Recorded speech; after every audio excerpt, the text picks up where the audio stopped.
Good afternoon.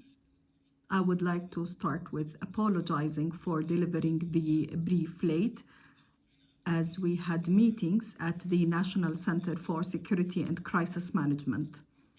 In the light of the developments in the epidemiological situation and the registration of dozens of cases since yesterday, a meeting was conducted today, chaired by His Excellency the Prime Minister, with the presence of the Chief of General Staff, the directors of security departments, and senior officials, to discuss the developments in relation to the epidemiological situation and the measures needed in order to control the spread of infection between and among contacts and citizens. And therefore, it was necessary to hold a detailed brief in order to inform you about the details of the decisions we arrived at yesterday.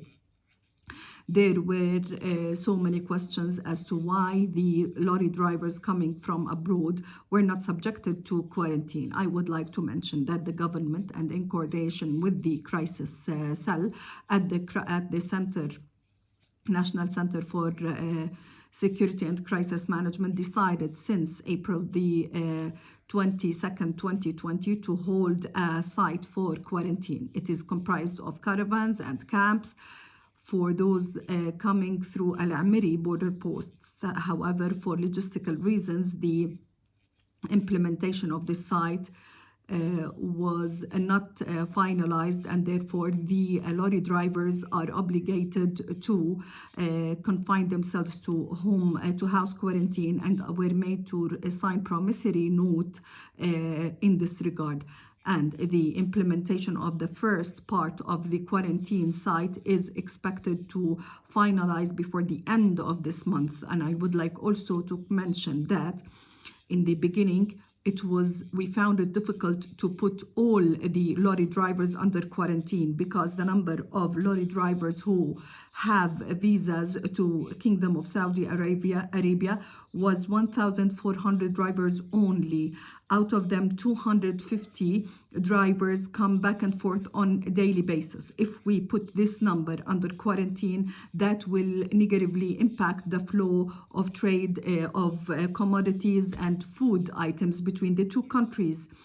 And after deliberations and discussions between the two kingdoms, the Kingdom of Saudi Arabia and the Hashemite Kingdom of Jordan, and in order to facilitate the flow of commodities between the two countries, we agreed on facilitating the granting and renewal of visas to lorry drivers traveling between the two countries. Such issuance is going to be at the borders, the thing that will enable us to increase the number of lorry drivers, and therefore we will be able to put all lorry drivers coming from abroad under quarantine. Now, for the time being, and because people are not complying with the home quarantine, the Jordanian lorry drivers coming through Amiri border post are going to be placed in quarantine at military schools at Al-Azraq city until the establishment of the main quarantine site. As for non-Jordanian lorry drivers coming through transit, they are going to be escorted by the PSD and special patrols. They're going to be escorted up until they arrive at the borders of the neighboring countries for their destination. The needed infrastructure to organize back-to-back transportation and shipments is being developed at Al-Amiri border post in order to control contact that might allow for the infection to spread. And it is worth noting here that the international practice that is being followed by the majority of countries in the world in relation to dealing with the infected of COVID-19, the contacts or the cases that are suspected or suspected cases, or people coming from abroad, the practice is home quarantine. And we have always been counting on the sense of responsibility and their good sense of judgment in complying with the measures that we are taking, and also in implementing the promissory notes that they have signed. However, and because the obvious non-compliance by some, and because of the lack of sense of responsibility, and because they're not complying with the prevention and precautionary measures required, We are going to implement full quarantine at designated sites. And I would like to stress here that Defense Order number 8, that is based on Defense Law number 13 of 1992, stipulates that punishments can be imposed, and the punishment amounts to imprisonment up to 3 years and fines up to 3,000 JDs against anyone who puts anybody under the risk of infection, does anything that might allow the infection to spread, or violates the promissory note they signed in order to in relation to their compliance with home quarantine and not to contact others for the period decided by the competent authorities. Yesterday, there was also wrong information deliberated, indicating that 245 of lorry drivers were not subjected to the COVID-19 tests. And I would like to stress here that the said drivers entered into Jordan before April the 10th, 2020, and before the decision to obligate the drivers coming from abroad to take the tests. That was after the detection of the first case. And since then, we have tested 1,750 drivers, 245 left. However, we reached out to most of them and tested them. The ones we did not were out of the country. And based on the developments in the epidemiological situation and the registration of several cases, we would like to stress and confirm that it is important to comply with the preventive and precautionary measures and not to hold gatherings and not to contact others under liability. And the crisis cell at the National Center for Security and Crisis Management developed an application, C-Radar, that is used to report gatherings of different sorts or report suspected cases, with the ability of defining location with precision in order to enable competent authorities to deal with such cases and situations. And we urge you, out of your sense of responsibility, social responsibility, patriotic responsibility, and in your interest in your own health and safety, we urge you to report any gatherings and any suspected cases or contacts from the field.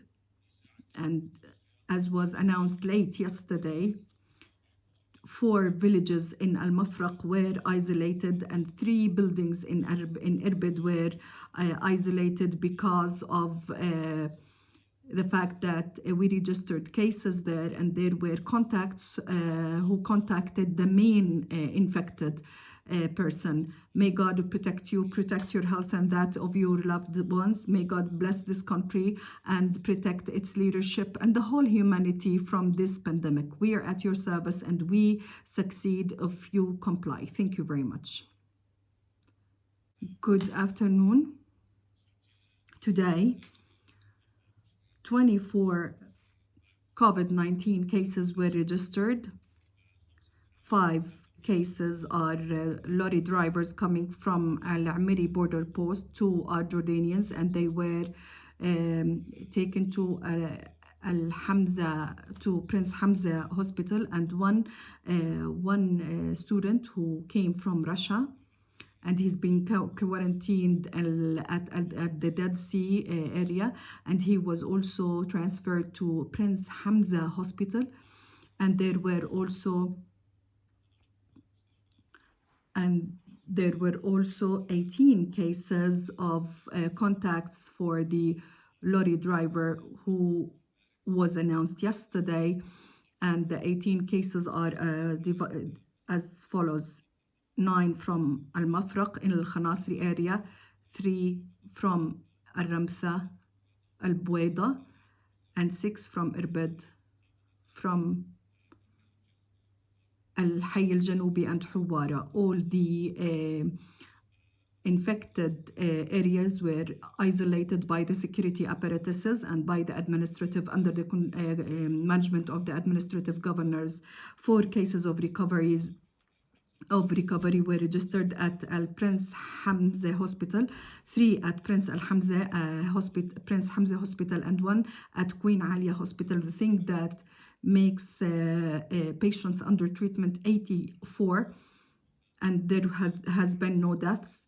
The total number of cases since the very beginning, 508 cases. Today, we conducted 5,000, a little less than 5,000 tests. The thing that makes the total number of tests conducted 106,314 tests after iftar.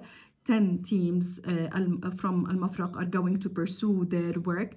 Today, more than 22 teams for epidemiological tracing were working in the governorate in order to trace the contacts and to take controlled and and random samples in order to get an idea about the epidemiological situation in the governorate, in that governorate and other governorates. We know that this is a relapse.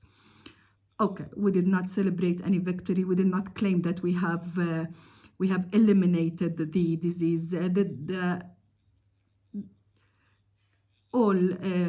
All officials, the Prime Minister, the Minister of Media, and all scientific committees mentioned that we have not yet overcome the disease. The infection is still there, and we have always stressed the importance of complying with precautionary measures, with the preventive measures, wearing the masks, physical distancing, washing hands, and all other instructions.